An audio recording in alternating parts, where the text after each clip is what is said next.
Hello everyone, আসসালামু আলাইকুম। সবাই কেমন আছেন? আজকে আমি এই ঝুরি মাছগুলো ভর্তা করব। প্রথমে ঝুরি মাছ আগেই আমি কেটে কেটে রেখেছিলাম।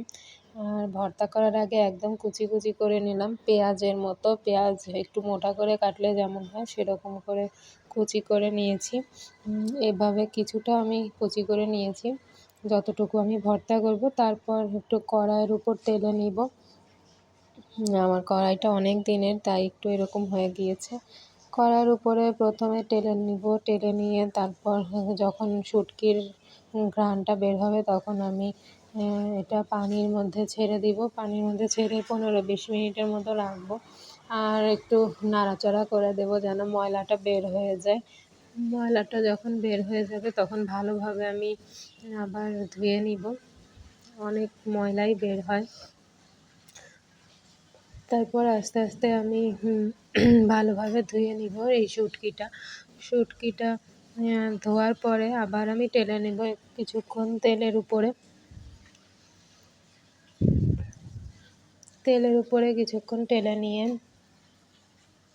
তারপর এর মধ্যে শুকনো মরিচ আর একটু মাছটাও টেলে নিয়েছি, আর শুকনো মরিচ আর রসুনটাও একটু টেলে নিয়েছি।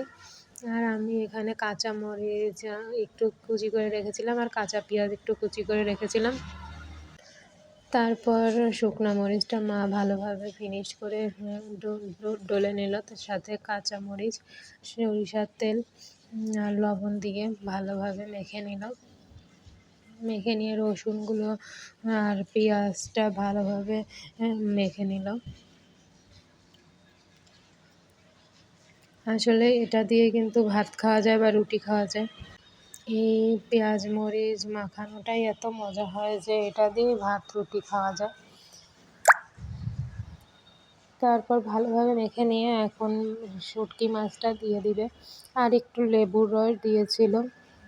লেবুর রসটা দিলে একটু অন্যরকম টেস্ট হয়, তাই একটু লেবুর রস দিয়েছিলাম। এরপর শুটকি মাছগুলো দিয়ে দিল। এবার ভালোভাবে মেখে নিয়ে হয়ে গেল শুটকি ভর্তা। এটা এতই মজা হয়েছিল, আমরা খিচুড়ি দিয়ে খেয়েছিলাম, এছাড়া গরম ভাত দিয়ে খেয়েছিলাম।